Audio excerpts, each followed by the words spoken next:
This is the End Zone. Let's move the chains.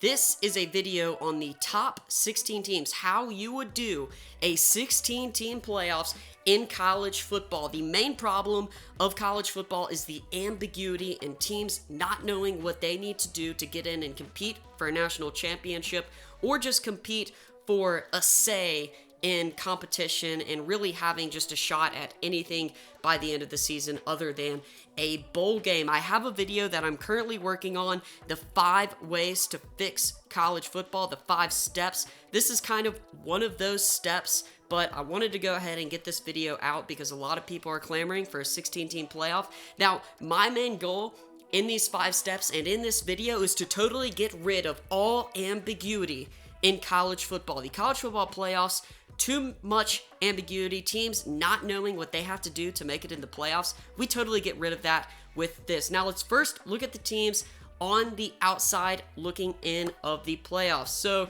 first we have Texas, real only win versus Oklahoma State. USC, not enough games, and they lost to Oregon. By the way, this is definitely an outlier year because of the way the schedules across the board were set up. North Carolina, one good win versus Miami, but the losses to Notre Dame, Florida State, and UVA. Iowa, 2 losses to Northwestern, Purdue with no notable wins. Oklahoma State beat Iowa State, but took L's to TCU, Texas, and Oklahoma. Miami, losses to Clemson, UNC with no good wins. I also included Louisiana.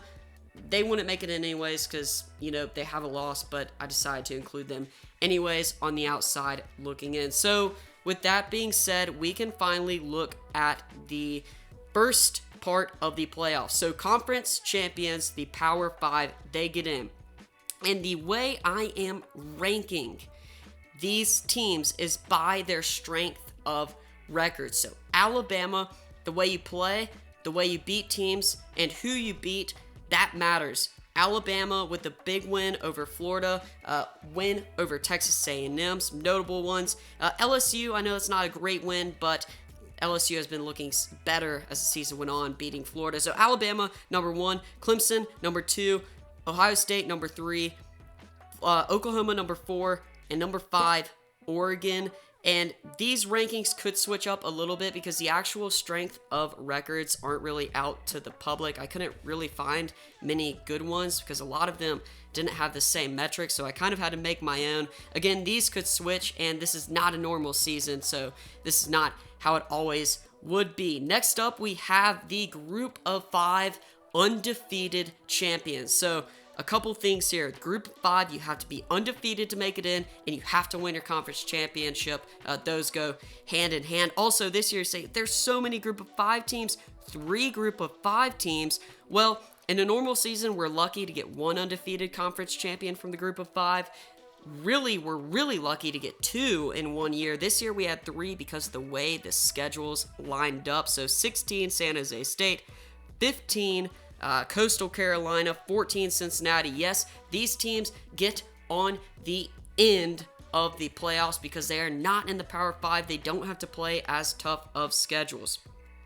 Now moving on, we're going to fill in the rest with teams ranked inside the top 25 and based on their strength of records. So we'll just go right down the line on the left side, Alabama and San Jose State. Then you have Iowa State versus Florida, Oklahoma versus BYU. BYU was an interesting one. You can make the case for some other teams to be in BYU's place, but because BYU played so many games, I decided to put them in. Again, if this were a normal year, that wouldn't probably happen. Oregon and Northwestern, that would be a great matchup.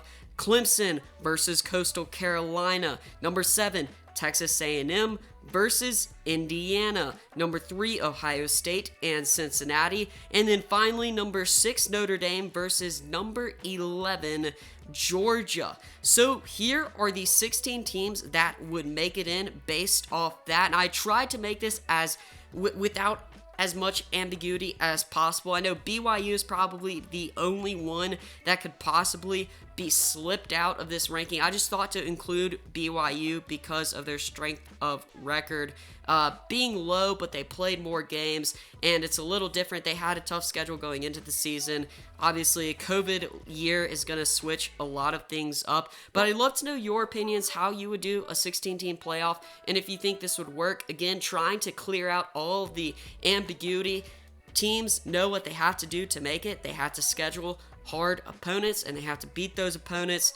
This is my schedule. This is my rankings. Thanks for watching the End Zone. I'd love to know your opinions down below. Make sure to like, subscribe, and comment so you can move the chains.